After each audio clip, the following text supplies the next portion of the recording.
Xin chào các bạn, hôm nay mình sẽ hướng dẫn các bạn móc một chiếc túi mini như thế này.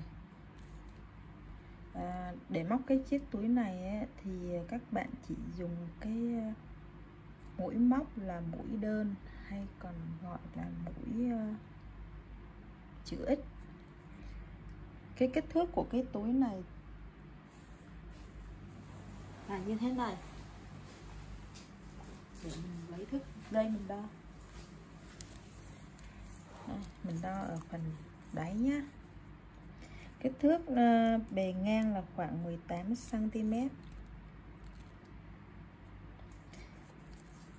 Chiều rộng của chiếc túi khoảng 8 cm. Và cái chiều cao của nó mình ước chừng là khoảng 13 đến 14 cm.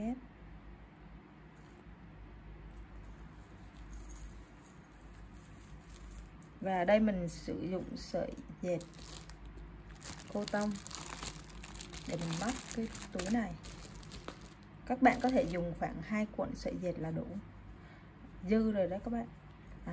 Và thêm các bạn sẽ dùng thêm cho mình một cái khóa như thế này, hoặc các bạn có khóa khác thì các bạn sẽ làm khóa khác cũng được. Một bộ chân túi, một cặp ore 1m2 hoặc là 1m15 dây xích.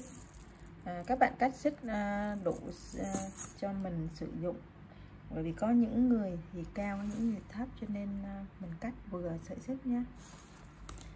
Và kèm theo cái ở bên trong cái phần túi thì chúng ta sử dụng vải lót túi, hoặc là các bạn sử dụng cái simili cũng được, cái vải dạ da.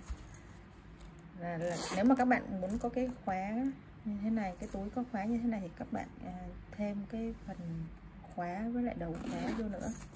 Ở đây mình may lót túi rất đơn giản, mình chỉ may cái này, cái phần túi này với hai bên hông của cái phần túi, và mình khâu lại thôi.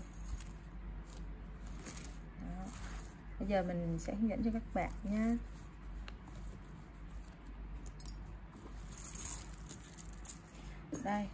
Đây là chiếc khóa. Cái khóa này thì nó có cái đầu, nó có cái chốt này, cái vặn này, để cho cái túi nó chắc hơn. Có nhiều loại này, có loại thì chỉ là cái gài này thì mình không cần phải chừa lỗ để cho cái lỗ khóa này, cái lỗ ốc này chui qua, không cần. Cái này thì móc không phải chừa cái phần thân trước. Hai cái khóa này cũng vậy, nhưng mà nó lớn hơn thì sử dụng cho chiếc túi lớn hơn. Cái khóa này thì mình có kích thước là tầm vào khoảng 4 cm bề ngang nè, bề cao khoảng 3 cm, tùy vào các bạn sử dụng chiếc khóa nào để mình làm cái nắp túi nó tương xứng nhá. Còn cái khóa nhỏ này thì mình khoảng 2,5, và bề ngang thế này là khoảng 3,5 cm. Cái khóa này lớn hơn, có kích thước khoảng 4,5 và chiều cao là khoảng 3,5. Đó, tùy vào cái loại khóa mà các bạn chừa là hổ nha. Còn đây là cái ore của mình, ore một bộ chân túi nè, xích. Các bạn nên sử dụng khóa ore, chân túi, xích đồng màu, và cái khóa nữa. Đây là sợi dệt của mình. Và ở đây mình sử dụng kim 2.5 mm, tương đương với lại cái kim tulip mình cầm là kim số 4. Cái tùy vào cái loại sợi dệt mà các bạn sử dụng cái kim móc khác nhau nha. Bởi vì cái túi màu tím vừa rồi của mình mình sử dụng kim 2.2 mm, bởi vì cái sợi dệt nó nhỏ hơn một chút. Còn cái sợi này nó lại lớn hơn một chút, cho nên mình không thể sử dụng kim 2.2 và mình sử dụng kim 2.5. Trước tiên là các bạn sẽ lấy sợi và các bạn cắt cái đầu sợi đi. Ngoài ra các bạn còn có thêm cái tấm canvas này nữa nhé, để cho túi nó được cứng cáp hơn. Đây canvas mình sử dụng canvas lỗ tròn. Đây là kìm mở xích nè, nếu các bạn có nè, kìm bấm xích lại nè. Và đây là tô vít để vặn ốc nha các bạn. Cần thêm cái kim khâu. Đây kim khâu. Đây là kim đánh dấu. Và một cái bật lửa để chúng ta hơ cái đầu cho khỏi bị tưa. Bởi vì sợi này chúng ta phải hơ đầu, không thì nó sẽ xúc hết. Xúc hết là hư cái túi mình móc. Mình cắt bớt đi và mình hơ lửa trước khi móc. Để cho cái đầu, cái sợi nó không có bị toạc nhá. Nào, ở đây với kích thước như mình vừa đo thì các bạn sẽ móc lên cho mình 37 mũi móc xích. Các bạn chốt gút sợi và các bạn móc cho mình 37 mũi. 1 2 3 4 5 6 7 8 9 10 11 12 13 14 15 16 17 18 19 20 21 22 23 24 25 26 27 28 29 30 31 32 33 34 35 36 37.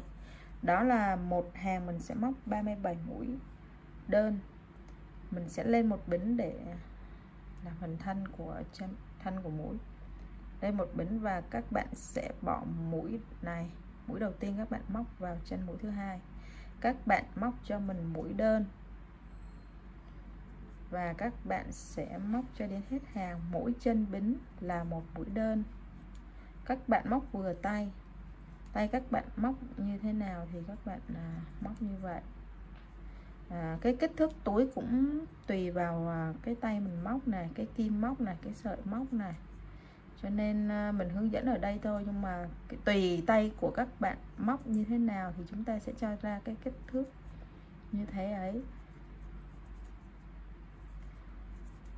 Và ở đây mình do mình khâu cái hoa văn ở trên cái phần thân túi này, mình khâu ở phần nắp này. Cái hoa văn của mình đó là 5 mũi móc, 1 2 3 4 5 và 5 hàng, 1 2 3 4 5 và 5 hàng, cho nên cái phần mũi các bạn đếm làm sao cho tương xứng khoảng như vậy để mình có được cái phần khâu quả chám. Cái này gọi là khâu quả chám, nó cân đối nha các bạn.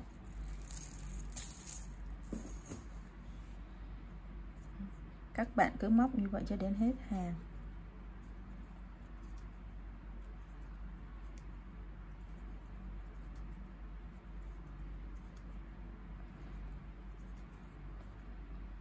Ở đây mình móc theo tay của mình cho nên cái kích thước, cái số mũi nó là khoảng 37 mũi một hàng. Còn các bạn có thể móc trước một vài hàng để tính toán cái kích thước, cái số mũi và cái hoa văn cho nó phù hợp với chiếc túi mình làm nha các bạn.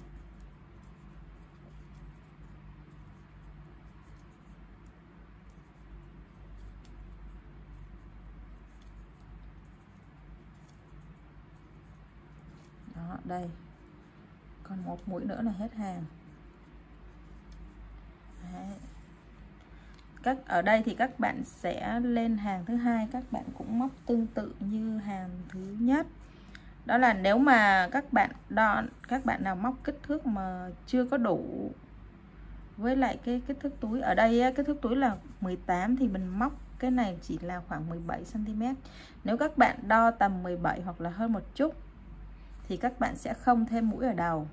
Còn nếu mà các bạn thấy thiếu hơn 17, hơi nhiều thì các bạn sẽ thêm mũi để cho nó nó đủ cái kích thước của cái túi nha. Còn ở đây mình móc vừa rồi mình không thêm, mình sẽ không thêm mũi ở đầu và mình quay đầu, mình móc trực tiếp vào cái chân đầu tiên, một mũi đơn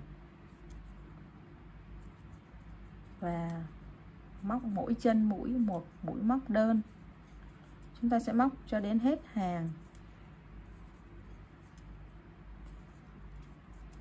Ở đây là mình móc phần thân sau và nắp túi trước.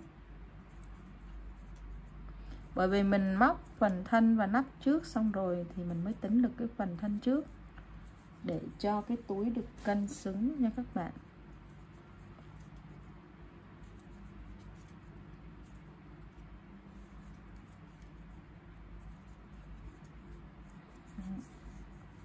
Các bạn sẽ móc cho đến hết hàng và móc tương tự như cái hàng thứ hai này cho những hàng về sau. Thì các bạn sẽ móc cho mình đến độ dài khoảng 24 cm. Thì các bạn dừng lại nhé. Các bạn móc tương tự như hàng thứ hai, hàng mình đang móc nè, đến độ dài khoảng 24 cm. Và các bạn tính toán cái họa tiết cái quả trám này cũng tương xứng như vậy, hoặc là cũng không cần như vậy. Các bạn móc đến 24 cm cho mình và dừng lại nhé. Và mình hướng dẫn tiếp cho các bạn.